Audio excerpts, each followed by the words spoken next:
Selamat pagi, perkenalkan nama saya Evi Maria Sibuya dengan NIM 17050316. Saya dari kelompok 6, pada saat ini akan membahas chapter 6 tentang intercorporate transfer of services non-current asset. Di mana sebelumnya intercorporate transfer ini pada non-current asset atau pada fixed asset ini terdiri atas dua. Yang pertama itu disebut dia dengan undepreciable fixed asset atau yang tidak mengalami penyusutan, misalnya land atau tanah. Yang kedua itu adalah depreciable fixed asset, yaitu yang mengalami penyusutan seperti contohnya equipment, bangunan, kendaraan, mesin, dan lain sebagainya. Kemudian slide selanjutnya kita akan masuk tentang overview consolidated entity, di mana deconsolidated entity itu merupakan agregasi dari sejumlah perusahaan yang berbeda. Dari perusahaan yang berbeda ini nanti akan diambil laporan keuangan masing-masing afiliasi perusahaan yang kemudian digabungkan menjadi laporan keuangan konsolidasi yang dalamnya terdapat laporan posisi keuangan dan juga hasil operasi yang seolah-olah akan nanti menjadi sebuah perusahaan tunggal. Di dalam intercorporate transfer ini juga terdapat elimination yang diatur dalam PSAK yang ke-65 tentang Consolidated Financial Statement, yaitu menyebutkan bahwa saldo antar perusahaan, penjualan, pembelian, kemudian pengeluaran ataupun beban yang merupakan atau yang berkaitan dengan transaksi ataupun saldo antar perusahaan itu haruslah dieliminasi. Kemudian slide selanjutnya itu tentang elimination of unrealized profit and losses, di mana di sini terdiri atas dua perusahaan. Yang pertama adalah PT Indofood, yaitu adalah sebagai parent company, dan PT Nestle sebagai subsidiary company. Dan di sini juga terdapat tiga transaksi. Transaksi yang pertama itu adalah PT Indofood melakukan purchases of land dari pihak luar, yaitu dengan harga 10 juta. Kemudian transaksi yang kedua itu adalah PT Indofood itu melakukan penjualan tanah atau sale of land kepada PT Nestle, yaitu sebesar 15 juta. Sehingga PT Indofood ini mendapatkan gain sebesar 5 juta yang merupakan selisih antara harga jual sebesar 15 juta dikurang dengan harga perolehan 10 juta. Kemudian transaksi yang ketiga itu adalah di mana PT Nestle ini kemudian melakukan penjualan sale of land kepada pihak luar, yaitu sebesar 25 juta. Di mana PT Nestle ini kemudian akan mendapatkan keuntungan atau gain sebesar 10 juta yang merupakan selisih antara harga jual 25 juta dikurang dengan harga perolehan sebesar 15 juta. Kemudian slide selanjutnya ditunjukkan ada 4 kasus. Kasus yang pertama itu adalah di mana transaksi 1, transaksi 2, dan 3 itu diselesaikan selama periode yang berjalan, sehingga jumlah keuntungan yang akan dilaporkan itu, yang pertama PT Indofood akan melaporkan keuntungan sebesar 5 juta yang merupakan selisih dari 15 juta dikurang 10 juta. Kemudian PT Nestle juga akan melaporkan keuntungannya sebesar 10 juta yang merupakan selisih antara 25 juta dikurang dengan 15 juta.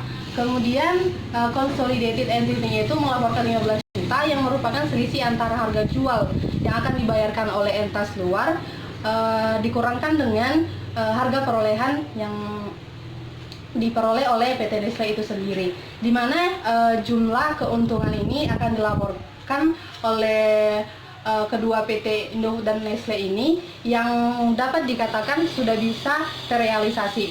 Nah, kemudian jurnal yang akan kita buat itu untuk transaksi 1, PT Indofood membuat jurnal land di sebelah debit sebesar 10 juta, cash sebesar 10 juta di kredit atas pembelian tanah. Kemudian PT Nestle no entry. Kemudian transaksi yang kedua itu yaitu atas penjualan PT Indofood, atas penjualan tanah yang dilakukan oleh PT Indofood kepada PT Nestle, sehingga PT Indofood itu akan mencatat cash sebesar 15 juta di debit, kemudian land sebesar 10 juta di kredit, dan gain on sale sebesar 5 juta di kredit. Kemudian PT Nestle akan mencatat purchase of land dari PT Indofood, yaitu land sebesar 15 juta di debit, kemudian kas sebesar 15 juta di kredit. Nah, kemudian untuk transaksi yang ketiga itu PT Indofood sendiri no entry dan PT Nestle itu mencatat. Kemudian PT Nestle itu akan mencatat cash di sebelah debit 25 juta, kemudian ada land sebesar 15 juta di kredit, kemudian gain on sale sebesar 10 juta di kredit. Kemudian masuk kepada kasus yang kedua, di mana hanya transaksi satu yang diselesaikan selama periode berjalan. Jumlah keuntungan yang akan dilaporkan itu adalah PT Indofood sebesar 0, PT Nestle juga 0, sehingga consolidated EBITDA juga 0. Hal tersebut terjadi karena pada transaksi satu tidak terjadi yang namanya transaksi penjualan ataupun sale, sehingga tidak ada keuntungan ataupun gain. Kemudian PT Indofood akan mencatat pembelian atas tanah dari pihak luar itu, yaitu land di sebelah debit 10 juta dan juga cash sebesar 10 juta di kredit. Kemudian selanjutnya kasus yang ketiga itu adalah hanya transaksi 1 dan 2 yang diselesaikan selama periode berjalan, sehingga jumlah keuntungan yang dilaporkan itu PT Indofood sebesar 5 juta, kemudian PT Nestle sebesar 0 rupiah, kemudian consolidated entity itu adalah sebesar 0 rupiah. Di mana dari kasus yang ketiga ini keuntungan ini belum bisa dianggap terrealisasi, sehingga kita dapat mencatat jurnalnya itu untuk PT Indofood sendiri, land di sebelah debit 10 juta, cash 10 juta di kredit, kemudian PT Nestle no entry. Kemudian untuk transaksi 2 itu PT Indofood akan mencatat cash sebelah debit sebesar 15 juta, kemudian land di sebelah kredit 10 juta, dan juga gain on sale sebesar 5 juta di kredit. Nah, kemudian PT Nestle juga akan mencatat atas transaksi yang kedua, yaitu land sebesar 15 juta di debit dan juga cash sebesar 15 juta di kredit. Untuk kasus yang keempat, di mana hanya transaksi 3 yang diselesaikan selama periode berjalan, sehingga keuntungan yang akan dilaporkan itu PT Indofood itu sebesar 0 karena tidak ada berhubungan dengan transaksi yang ketiga. Kemudian PT Nestle akan mencatat keuntungan itu sebesar 10 juta, selisih antara 25 juta dikurang 15 juta, dan consolidated entity itu akan mencatat 15 juta yang merupakan selisih antara harga jual tanah kepada pihak luar dikurang dengan harga perolehan dari PT Nestle itu sendiri. Kemudian jurnal yang akan dicatat oleh PT Nestle itu atas penjualan kepada pihak luar itu adalah cash sebelah debit 25 juta, kemudian ada land di sebelah debit 15 juta, kemudian gain on sale sebesar 10 juta di kredit. Kemudian kita masuk pada materi aset transfer involving land, di mana di sini diasumsikan PT Indofood itu mengakuisisi atau membeli tanah senilai 20 juta pada tanggal 1 Januari 2011 dan menjual tanah tersebut kepada PT Nestle sebagai subsidiarinya pada tanggal 1 Juli 2011 sebesar 35 juta. Sehingga jurnal yang akan dicatat oleh PT Indofood pada tanggal 1 Januari itu adalah land di sebelah debit 20 juta, kemudian cash 20 juta di sebelah kredit, PT Nestle itu no entry. Kemudian untuk tanggal 1 Juli PT Indofood akan mencatat cash di sebelah debit 35 juta, kemudian land 20 juta di sebelah kredit, kemudian gain on sale sebesar 15 juta di kredit atas penjualan tanah kepada PT Nestle itu sendiri. Kemudian PT Nestle akan mencatat pada tanggal 1 Juli atas pembelian tanah dari PT Indofood, yaitu land di sebelah debit sebesar 15 juta, kemudian cash sebesar 15 juta di kredit. Nah, kemudian karena pada tanggal 1 Juli ini ada gain on sale ataupun keuntungan sebesar 15 juta, di mana seperti diatur dalam PSAK, gain on sale atau keuntungan dalam laporan keuangan konsolidasi ini haruslah dieliminasi, sehingga tanah yang tadi nilainya 35 juta harus nyatakan kembali ke 20 juta, sehingga selisihnya itulah yang akan menjadi eliminationnya, yaitu gain on sale of land itu sebesar 15 juta di kredit di debit, kemudian land itu sebesar 15 juta di kredit. Ini merupakan elimination jurnal pada tanggal 31 Desember 2011 sebelum tutup buku. Kemudian akan dilanjutkan oleh teman saya, Kak Nadia. Nadia NIM 160503036. Materi selanjutnya saya akan menyampaikan tentang Assessment of Unrealized Profit Elimination. Nah, terbagi menjadi dua tahap, yaitu downstream sell atau penjualan arus ke bawah dan upstream sell yang merupakan penjualan arus ke atas. Downstream sell itu merupakan penjualan yang terjadi dari parent company ke subsidiary company. Dari setiap keuntungan atau kerugian dari transfer tersebut menjadi hak pemegang saham parent company. Yang keduanya upstream sell. yang merupakan penjualan dari subsidiary company ke parent company, yaitu setiap keuntungan atau kerugian menjadi hak pemegang saham subsidiary company. Adapun ilustrasi yang kami sajikan, yaitu PT Indofood memiliki 75% saham biasa dari PT Nestle. PT Indofood melaporkan laba operasi dari aktivitasnya sendiri, tidak termasuk pendapatan investasi dari PT Nestle sebesar 100 juta rupiah. Dan PT Nestle melaporkan laba bersih sebesar 60 juta rupiah, termasuk di dalam laba afiliasi penjualan adalah keuntungan belum direalisasi sebesar 10 juta rupiah dari transfer antar perusahaan.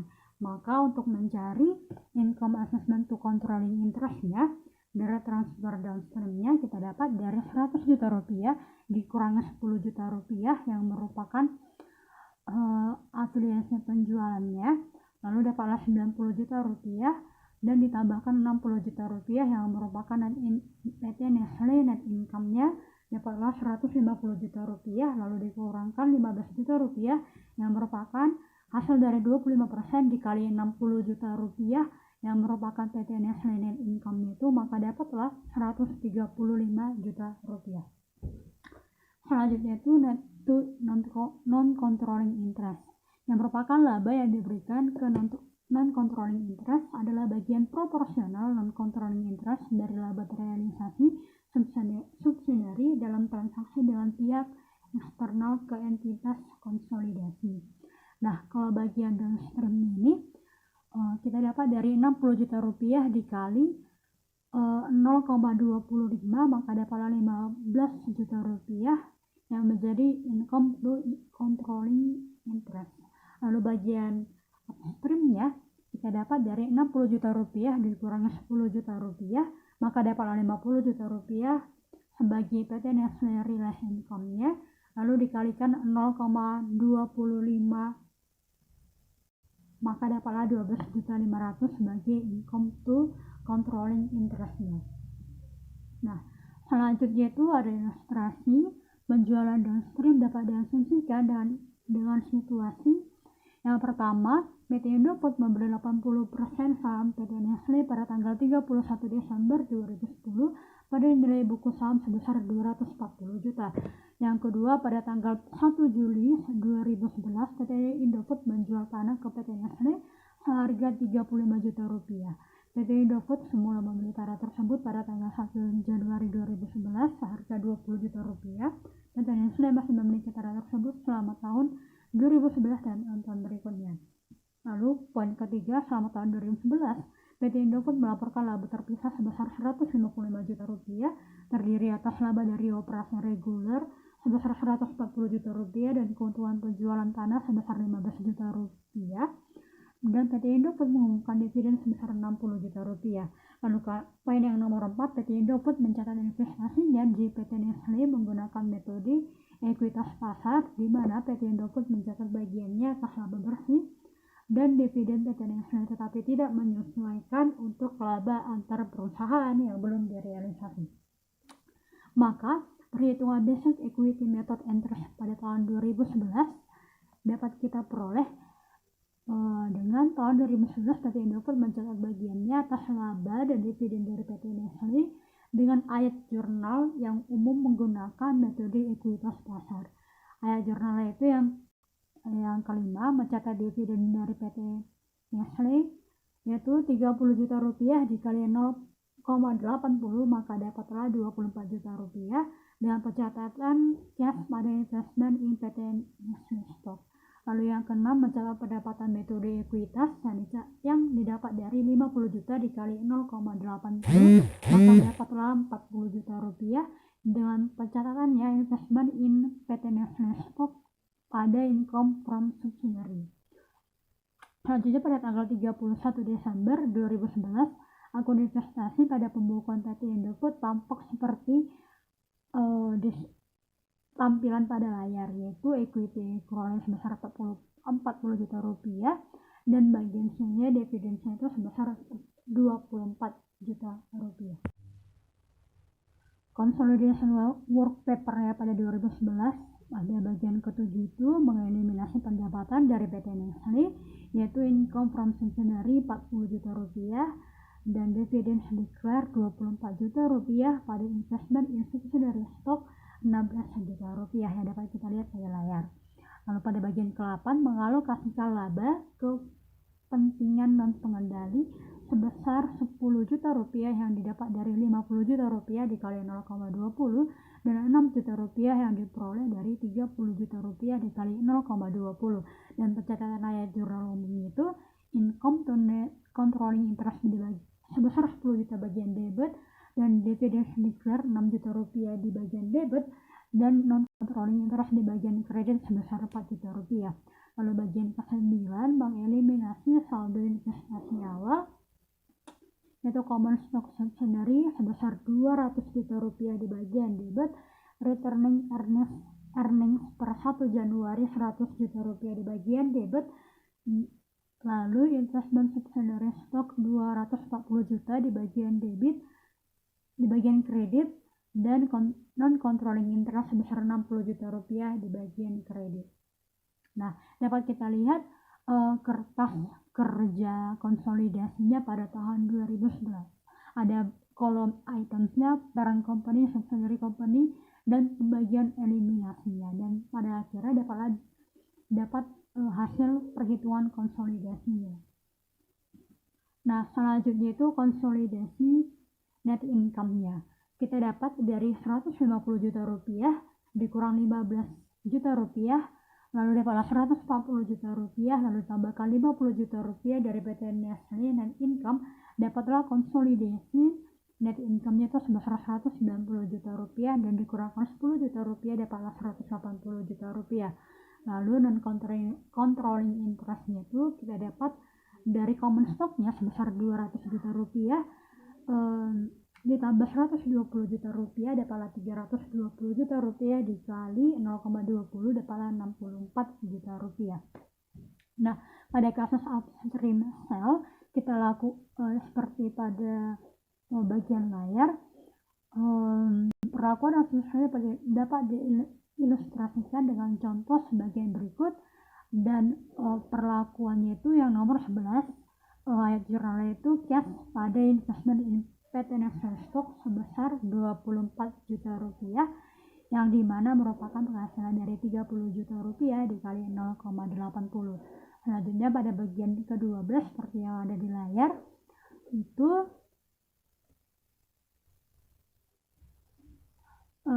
investment in PT Nestle Stock itu 52 juta rupiah pada income from Nestle sebesar 52 juta rupiah yang diperoleh dari 65 juta rupiah dikali 0,80. 65 juta yang merupakan laba bersihnya dan 80 sebesar kepemilikan saham. Oke. Dan ini merupakan bentuk konsolidasi kertas kerjanya pada 2011. Nah, selanjutnya konsolidasi net income-nya itu dapat kita peroleh dari Indofood separate income-nya itu 140 juta, lalu net income-nya itu 65 juta dikurangi 15 juta, maka dapatlah 50 juta rupiah, 140 juta rupiah ditambah 50 juta rupiah, maka dapatlah 190 juta dikurang 10 juta dapatlah 180 juta. Saya pilih Triulina, NIM 170503006. Saya akan melanjutkan dari slide Kak Nadia, yaitu non-controlling interest. Tercatat book value dari PT Nestle tanggal 31 Desember 2011, yaitu common stock-nya sebesar 200 juta, retained earnings-nya sebesar 135 juta, sehingga total book value-nya yaitu sebesar 335 juta. Dikurangkan dengan unrealized intercompany gain on upstream land sale-nya sebesar 15 juta, kemudian di realized book value-nya PT Nestle yaitu sebesar 320 juta, dikalikan dengan non-controlling stockholders proportionate share-nya sebesar 0,20, sehingga non-controlling interest tanggal 31 Desember 2011 yaitu sebesar 64 juta. Eliminating unrealized profits after the first year. Jurnal eliminasi pada penjualan downstream atas tanah selama PT Nestle masih memiliki tanah adalah sebagai berikut. Return earning tanggal 1 Januari yaitu sebesar 15 juta, land sebesar 15 juta di kredit. Dalam kasus upstream, jurnalnya adalah sebagai berikut. Return earning tanggal 1 Januari sebesar 12 juta di debit, non-controlling interest sebesar 3 juta di debit, dan land sebesar 15 juta di kredit. Downstream sale diilustrasikan sebagai contoh PT Indofood dan PT Nestle dimodifikasi untuk mengilustrasikan penjualan downstream dari aset disusutkan. Asumsikan bahwa PT Indofood menjual peralatan ke PT Nestle pada tanggal 31 Desember 2011 seharga 7 juta. Biaya perolehan peralatan parent company sebesar 9 juta. Pada saat dibeli tanggal 31 Desember 2008, 3 tahun sebelum 31 Desember 2011, dan telah disusutkan menggunakan metode garis lurus dengan umur 10 tahun tanpa nilai sisa. Nilai buku dari peralatan sesaat sebelum penjualan oleh PT Induk dihitung sebagai berikut. Initial acquisition cost PT Indofood yaitu sebesar 9 juta. Accumulation depreciation per 31 Desember 2011. Annual depreciation-nya sebesar 9 juta dibagi 10 tahun yaitu sebesar 900.000. Dikalikan dengan jumlah tahunnya yaitu selama 3 tahun. Jumlahnya yaitu 2.700.000. Kemudian accumulation depreciation initial acquisition cost PT Indofood tersebut dikurangkan dengan hasil dari initial acquisition cost PT Indofood sebesar 9 juta, accumulation depreciation per 31 Desember 2011, annual depreciation-nya 9 juta dibagi 10 tahun yaitu sebesar 900.000, dikalikan dengan jumlah tahunnya sebanyak 3 tahun yaitu sebesar 2.700.000, sehingga book value-nya per 31 Desember 2011 yaitu sebesar 6.300.000. Keuntungan yang diakui oleh PT Indofood dari penjualan peralatan antar perusahaan yaitu sebesar selling price of equipment-nya sebesar 7 juta, book value of equipment-nya sebesar 6.300.000, sehingga profit from equipment sales-nya yaitu sebesar 700.000. Ayat jurnal perusahaan terpisah 2011. PT Nestle mencatat pembelian peralatan sebesar biaya perolehannya sebagai berikut. Tertanggal 31 Desember 2011 yaitu equipment sebesar 7 juta, cash-nya sebesar 7 juta.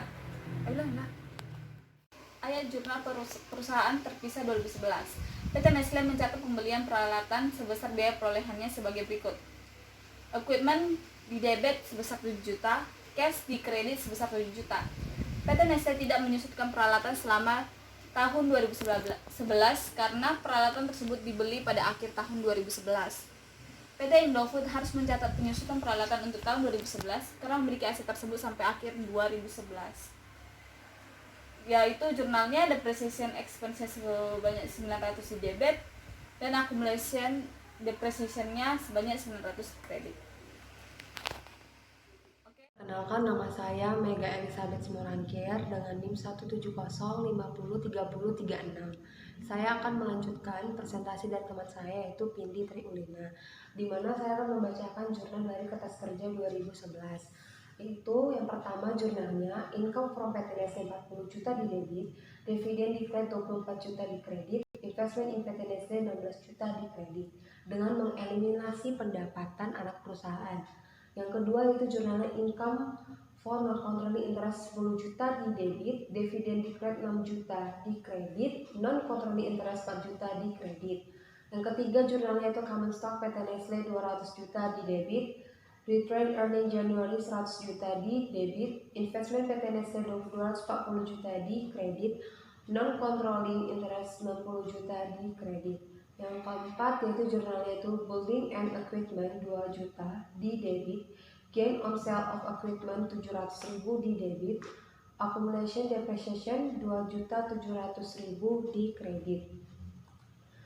Baiklah, saya akan menjelaskan konsolidasi net income 2011, di mana PT Indofood spare income 140.700.000 dikurangi unrealized intercompany profit on upstream equipment sale nya 700.000.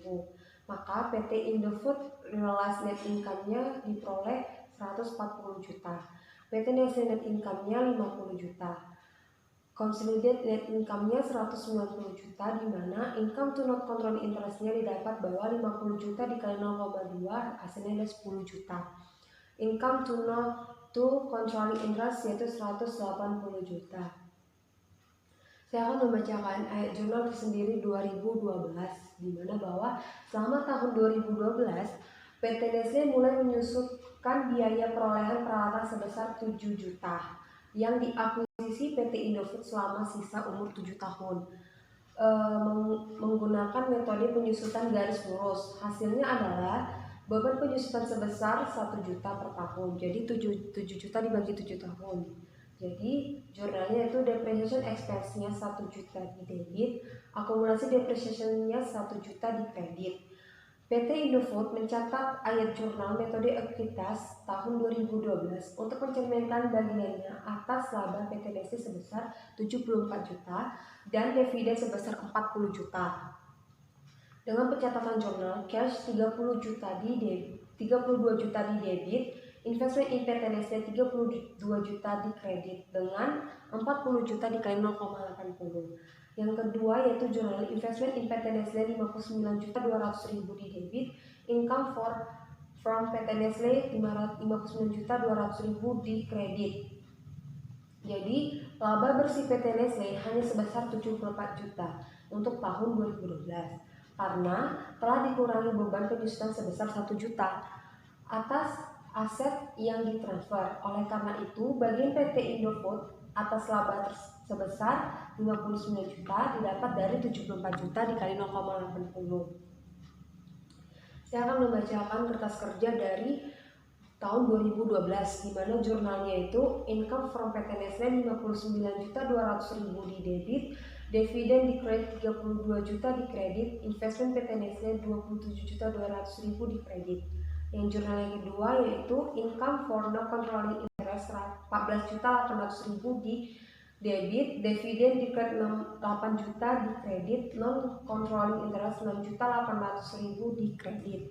Yang ketiga jurnal itu common stock PT Nestle 200 juta di debit, return earning January 100 juta di debit, investment in PT Nestle 256 juta di kredit, non controlling interest 64 juta di kredit. Baiklah, saya akan menjelaskan yaitu laba bersih dan saldo laba konsolidasi 2012, di mana bahwa PT Indofood spare income 160.900.000 ditambah unrealized intercompany profit on upstream equipment sale 100.000. Maka diperoleh PT Indofood realized net income-nya 161 juta, PT Nestle net income-nya 74 juta, consolidated net income-nya 235 juta. Income to non controlling interest-nya 74 juta dikali 0,2 hasilnya 14.800.000. Itu dikurangi, maka income to controlling interest-nya dapat dihasilkan 220.200.000. Saya akan menjelaskan tentang kepentingan non pengendalian, di mana bahwa laba yang dialokasikan ke pemegang saham non pengendalian di tahun 2012 sama dengan bagian proporsionalnya atas laba realisasi dan dilaporkan anak perusahaan. Laba bersih PT Nestle untuk tahun 2012 sebesar 74 juta. Dan bagian kepemilikan pemegang saham non pengendalian sebesar 20% adalah 14.800.000 itu didapat 74 juta dikali 0,20. Total kepentingan non pengendalian pada akhir tahun 2012 adalah sebesar 70.800.000, di mana pencatatan nilai buku PT Nestle per 31 Desember 2012 common stock-nya diperoleh 200 juta, return earning-nya 154 juta, total book value-nya 354 juta. Proportional share of not controlling shareholders-nya 0,20. 0,20 atau sama dengan 20% itu dikalikan, maka hasil non controlling interest per 31 Desember 2012 itu 70.800.000. Sini saya akan menjelaskan tentang perubahan estimasi umur aset setelah transfer. Pada saat aset disusutkan, ditransfer antar perusahaan, perubahan estimasi sisa umur ekonomis dapat terjadi. Sebagai contoh, perusahaan pengakuisisi mungkin menggunakan aset tersebut untuk produksi yang berbeda atau frekuensi penggunaan laba yang berubah. Jika hal itu terjadi, perubahan estimasi sisa untuk aset disusutkan pada saat transfer antar perusahaan, maka perlakuannya sama dengan jika perubahan tersebut terjadi pada saat aset tersebut masih terdapat pada pembukaan afiliasi yang mentransfer masa manfaat yang harus digunakan sebagai dasar penyusutan. Saya akan menjelaskan tentang upstream sale. Upstream sale atau sama dengan penjualan upstream, yaitu di mana perlakuan laba belum terrealisasi dari penjualan antar perusahaan arus kas ke atas sama dengan perilaku untuk penjualan downstream, kecuali laba belum terrealisasi dan pengakuan realisasi berdasarkan dilakukan antara pemilik, entitas induk atau kepentingan pengendalian dan kepentingan penjualan. Saya akan membacakan pencatatan dari nilai buku peralatan, di mana bahwa biaya perolehan awal PT Nestle yaitu 9 juta, akumulasi penyusutan per 31 Desember 2011, penyusutan tahunnya yaitu 9 juta dibagi 10 tahun, jadi 1 tahunnya itu 900.000. Jumlah tahunnya itu 3 tahun, jadi nilai buku per 31 Desember 2011 yaitu 2.700.000. Jadi hasilnya itu 6.300.000. Saya akan membacakan air journal dari PT Nestle ini tersendiri, yaitu depreciation expense-nya 900.000 di debit, accumulated depreciation-nya 900.000 di kredit. Yang kedua jurnal itu cash 7 juta di debit, akumulasi depreciation 2.700.000 itu di debit, equipment 9 juta itu di kredit, gain on sale of equipment itu 700.000 di kredit. Air journal PT Indofood-nya tersendiri yaitu equipment 7 juta di debit, cash 7 juta di kredit. Baiklah, sekian dari presentasi saya ucapkan terima kasih. Nama saya Jenny Turnip, NIM 170503036. Saya akan melanjutkan materi yang telah dipaparkan oleh teman saya, yaitu Mega Elizabeth, yang mana beliau sebelumnya membahas mengenai penjualan upstream. Nah, sebenarnya perlakuan laba belum terrealisasi dari penjualan upstream dengan downstream itu tidak jauh berbeda. Hanya saja yang membedakan itu pengakuan realisasi yang harus dialokasikan antara pemilik entitas induk dengan kepentingan non pengendalinya. Seperti yang saya bilang tadi, saya akan melanjutkan kasus yang telah dibahas oleh teman saya. Nah, dari jurnal sebelumnya, kita harus membuat jurnal metode ekuitas untuk perusahaan induk, yang mana perusahaan induknya di sini adalah PT Indofood. Maka ayat jurnal metode ekuitasnya itu ada cash di debit sebesar 24 juta, investment PT Nestle Stock di kredit sebesar 24 juta.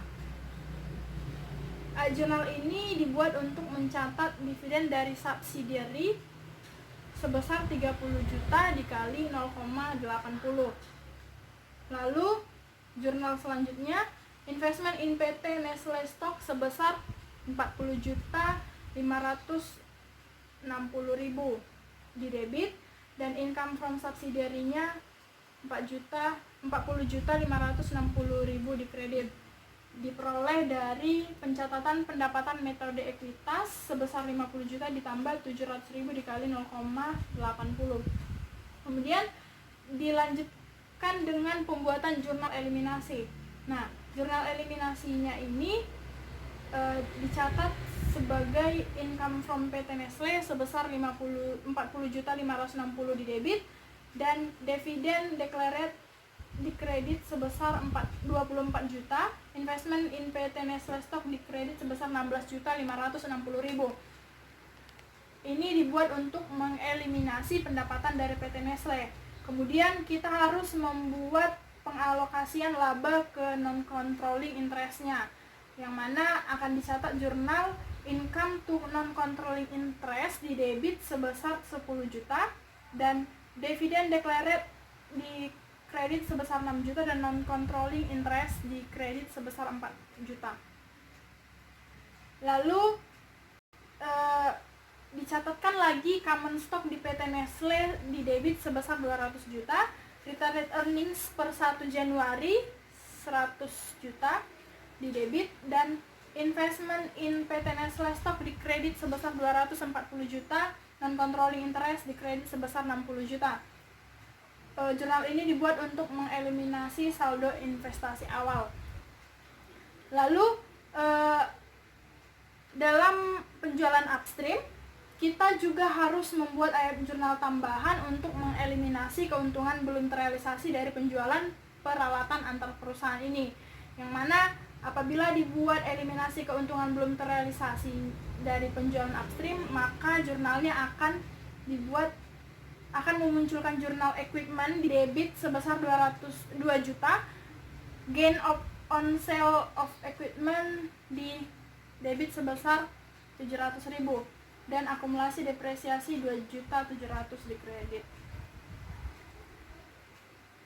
Maka dicatatkanlah nanti konsolidasi net income per 2011 sebesar income to controlling interest 180 juta yang diperoleh dari PT Indofood separate income sebesar 140 juta di kredit, PT Nestle net income di debit 50.700.000 dikurangi dengan unrealized intercompany profit on upstream equipment sale sebesar 700.000, dan ditandingkan lagi dengan PT Nestle realisasi net income-nya sebesar 50 juta. Maka akan diperoleh konsolidasi net income sebesar 190 juta dikurangkan lagi dengan income to controlling interest sebesar 10 juta yang diperoleh dari 50 juta dikali 0,2. Itulah tadi mengapa konsolidasi net income 2011-nya diperoleh 180 juta. Kemudian kita akan masuk ke pembukuan tahun 2012, yang mana dicatatkan investment in PT Nestle di debit sebesar 285.280.000 yang diperoleh dari original cost 240 juta dikurangi dengan equity accrual 2011 sebesar 40.560 ditambahkan lagi dengan equipment accrual 2012. Kemudian di kredit ada dividen tahun 2011 sebesar 24 juta yang seperti saya bilang di awal, di jurnal awal itu diperoleh dari 30 juta dikali 0,8, dan dividen tahun 2012 sebesar 30 juta yang diperoleh dari dividen income-nya 40 juta dikali 0,08. Kemudian kita masuk ke income from PT Nestle sebesar 60.720.000 di debit, di kredit dividen declared 32 juta, di kredit lagi investment in PT Nestle stock sebesar 28.720.000. Jurnal ini dibuat untuk mengeliminasi pendapatan dari PT Nestle. Kemudian kita harus membuat jurnal alokasi laba ke non-controlling interest, yang mana jurnalnya itu income to non-controlling interest sebesar 15.200.000 di debit, dividen declared-nya 8 juta di kredit, non-controlling interest-nya di kredit 7.200.000. Nah,